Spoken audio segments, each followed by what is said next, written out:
who is that, and it will be available. Oh, there we go. So you've got to click got it, or leave if you want to leave. And that the session is being recorded. So if we just move on to the next slide. Just before we welcome Amanda, as this is the opening session of the conference, I just wanted to say a quick word on SWIDN. So the Southwest International Development Network has over 130 members, and our vision is to be a thriving, dynamic and diverse network, and we are just that. So we've got members from Gloucestershire to the very tip of Cornwall, working with communities all around the world on everything from beekeeping to dentistry. Our NGO partners work on various things. We also have consultants, larger groups of consultants, universities who are all members of the network, and we all bring something to this group in the Southwest. And what SWIDN wants to do is strengthen the capacity, knowledge, collaboration and voice of our members. And personally, I'm a massive advocate of collaboration and believe we're stronger when we all work together, support each other and share ideas. So I'm really privileged, I feel really privileged to be part of SWIDN, to be a member through my organisation, and I think it's just a great group of people to kind of bring thinking forward and discuss different ways of working. So if we move on to the next slide, I'd now like to welcome Amanda Khozi Mukwashi, who's the Chief Executive of Christian Aid and has a wealth of experience in the development and humanitarian sector. And yesterday I had the pleasure of listening to Amanda's recent Desert Island Discs. And I appreciate it because Amanda chose a song that I love, Jerusalem by Master KG, which if you haven't listened to, please do. It's a brilliant song and I really love that song, so I really liked hearing that. But more importantly, Amanda said on the recording that she feels she owes it to all of society to use her platform to call out any injustice and that in all injustice from each one of us, which I feel are very powerful words, and words that many of us on this call really agree with. And I feel it goes somewhere to explain why organisations like SWIDN and events like this are so important. They bring people together to support each other, to challenge injustice, and also challenge thinking around how best to do that. So without further ado, thank you for being here, and over to Amanda. Thank you very much, Sarah, for that lovely welcome. And good morning, everyone. I understand that some of you are not in the country, so it might be good afternoon for you. It's a real privilege for me to be asked to speak this morning. And in preparing for this talk, I always try to understand the network and the organizations and the people that I'll be speaking to. And I always want to say right at the beginning that I speak to you as a colleague and not as an expert. And as somebody who is, I think, joined with you to the cause of international development and progress. And so I looked at the program that you have for the next 3 days, and I have to say that you are touching on some of the key questions that we must all be discussing in our sector at this time. And if it was possible, I would probably jump in and attend quite a number of those sessions, all the way from the triple crisis, the aid cuts, climate change, decolonization, inclusion, diversity, funding. It's an extraordinary 3-day program. But I wanted to therefore focus on, so knowing that you're going to have a chance and an opportunity to have those in-depth discussions, I asked myself, what can I bring in this keynote speech? And so I want to start by quoting Mia Mottley, the Prime Minister of Barbados, when she was recently speaking to the United Nations General Assembly. She said, if we can find the will to send people to the moon, we can solve simple problems like letting our people eat at affordable prices. How many more leaders must come to this podium and not be heard before they stop coming? How many times must we address an empty hall of officials and an institution that was intended to be made for leaders to discuss with leaders, she said. Who will stand up in the name of all those who have died during this awful pandemic? The millions. Who will stand up in the name of all those who have died because of the climate crisis? We have the means to give every child on this planet a tablet. And we have the means to give every adult a vaccine. And we have the means to invest in protecting the most vulnerable on our planet from a change in climate. But we choose not to. I wanted to read that because when she made her speech, I thought she was spot on. And I want to focus on a few words. I would urge you to listen to her entire speech. But I want to focus on a few words that resonate with me, that are on my mind, that I keep on thinking. Your theme is inspiring good development. And some of the things that come to my mind are issues of justice. What is good development?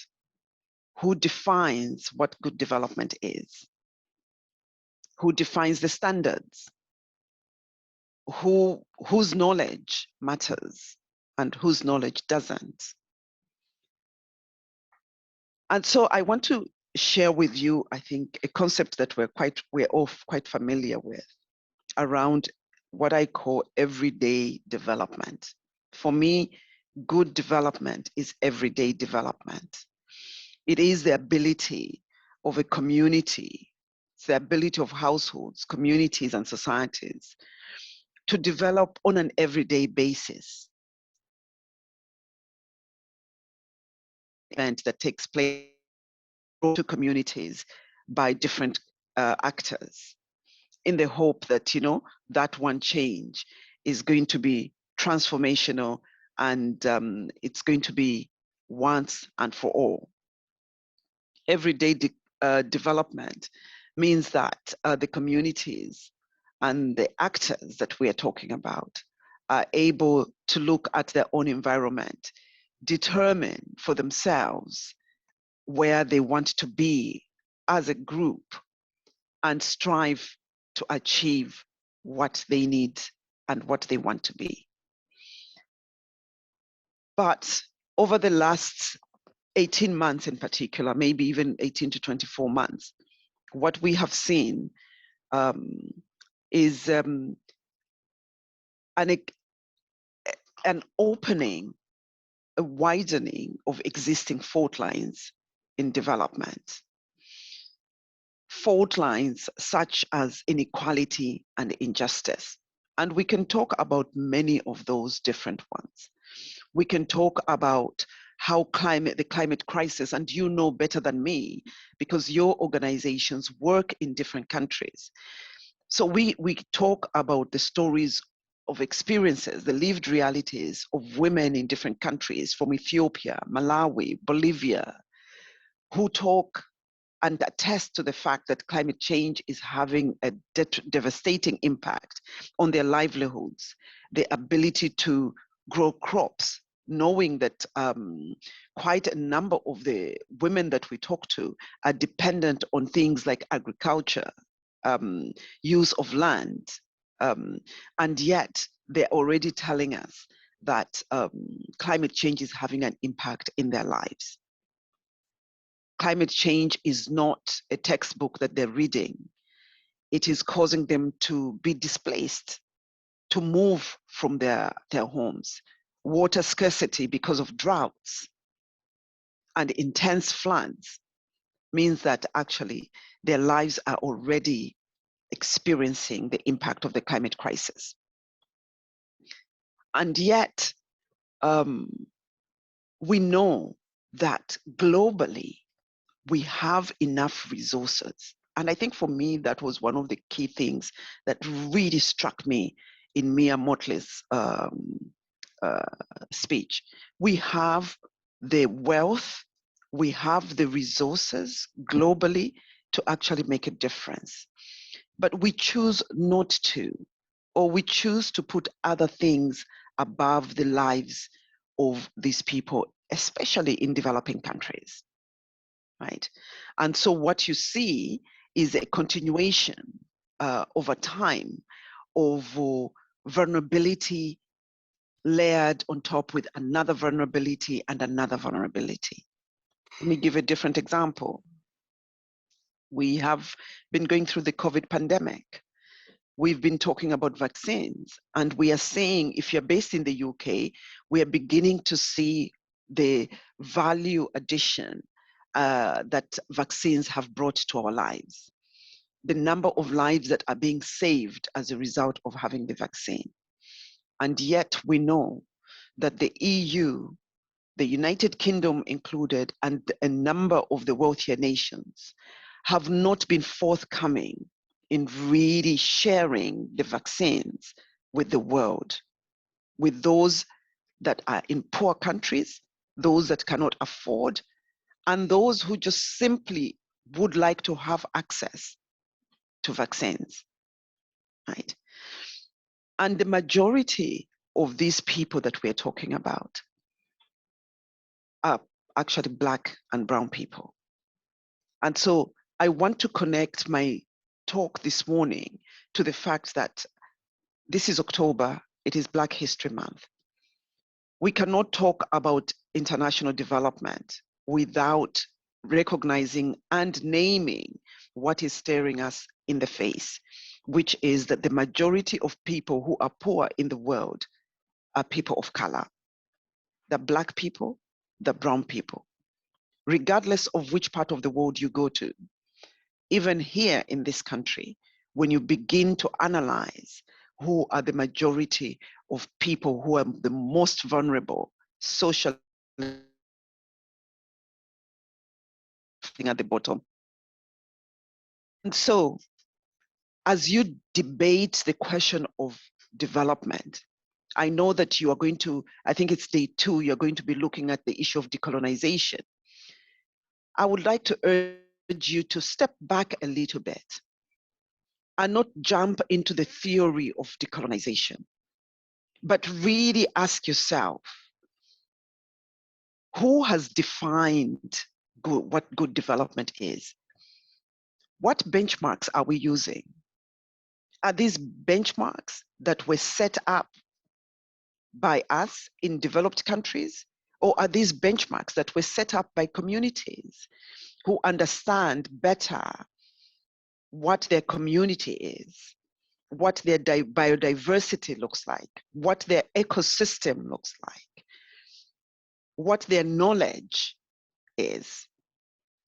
And I feel, as somebody who is working in the sector, leading a large organization, that even for us, as we really consider what good development really looks like, we must look inward and challenge ourselves. Have we become the conduit of a colonization, a continued neo-colonization? Inadvertently, in the systems that we take, in the processes that we set up, in the structures that we have, in the benchmarks, the standards. We take the standards from Western developed country and say, these are the standards. This is what democracy looks like. This is what good development looks like. But is it really? If our current development process has contributed to the climate crisis in such an extraordinary way that the planet is now under threat and our lives are under threat, is that good development? And is that a benchmark really that we want to be selling to developing countries? I'm not giving you answers, I'm giving you questions, because probably I don't have all the answers.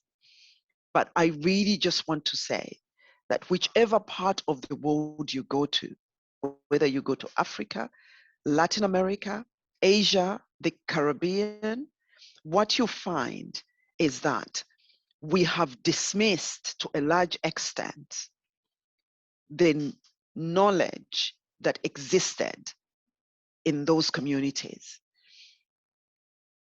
And we are working with the knowledge that we have based on what we know as the benchmark and the standard. And yet, if these communities are to thrive, then development has to become just, and it has to become everyday. It has to be about everyday people. It has to be about everyday democracy. It has to be about everyday development, everyday activities, everyday ownership. The partnerships that we talk about, they have to be everyday partnerships. And so let me finish by saying this, because I know that I had only 10 minutes. Let me finish by saying this. I started off by quoting Mia. I recognize the topics that you'll be discussing. I want to flag up the issue of justice and everyday development and say that our sector is sitting, I think we are at a tipping edge.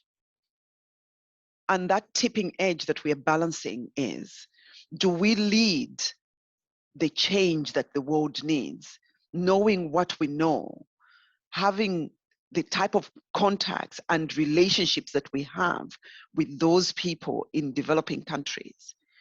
Are we going to lead? And if we are not going to lead, is the only path that we have a path that means that we are no longer relevant as a sector?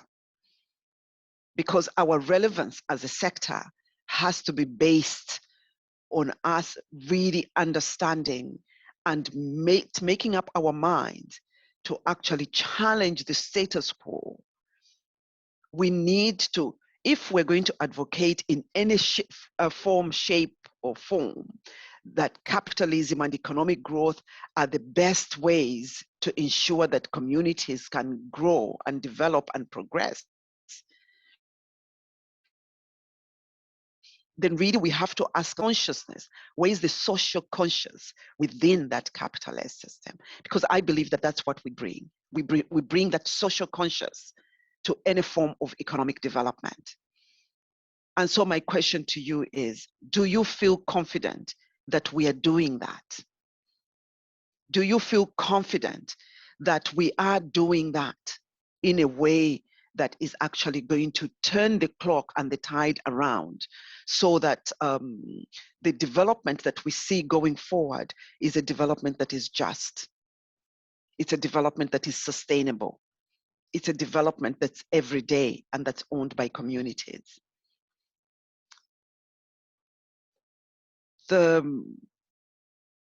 As I end, let me say that I find myself being in a position where, as a Black woman, I struggle. If I don't say anything about the racialization of development, then it's a problem. If I say it, it's a problem, because then I'm perceived as somebody who is always talking about the racialization of our development process. And so I have to make a choice to speak out or to be silent. And my conclusion is always the same. Being silent is not an option. I have to speak out on issues of racialization of development. And so I ask you the same question. We see the injustice in the current development narrative. Shall we remain silent? Is silence an option for our sector? For the smaller NGOs and the medium-sized NGOs, you have a fantastic and incredible strength in that you don't get lost in processes and systems. In that it's, I believe, easier to hold on to who you are as a smaller entity. The heartbeat of who you are beats loud and clear. And so I encourage you, speak out, call out the injustice. But it's not just about pointing outward. Let's also look inward and see what we can change and what we can shift in ourselves as a development sector.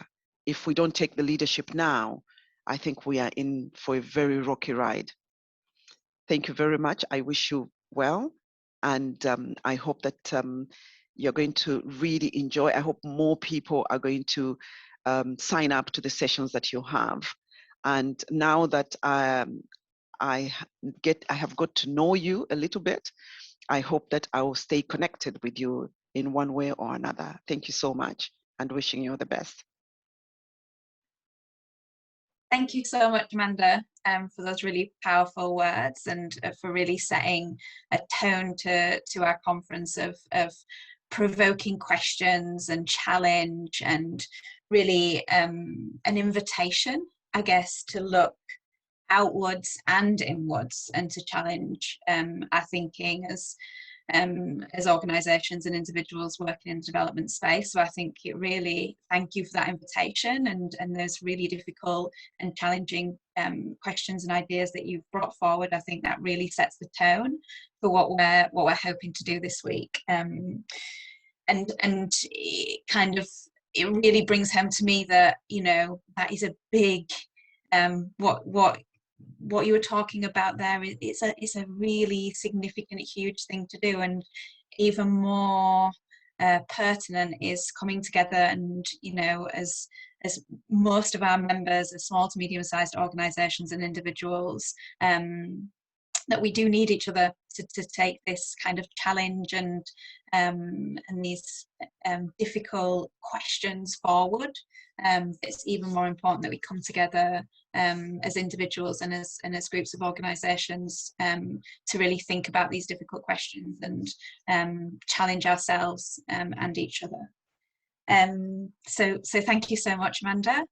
I just want to take, we've just got a couple of minutes left. I just want to quickly run through what we've got lined up for the rest of the week, and we will aim to finish on time, so I'm going to speak.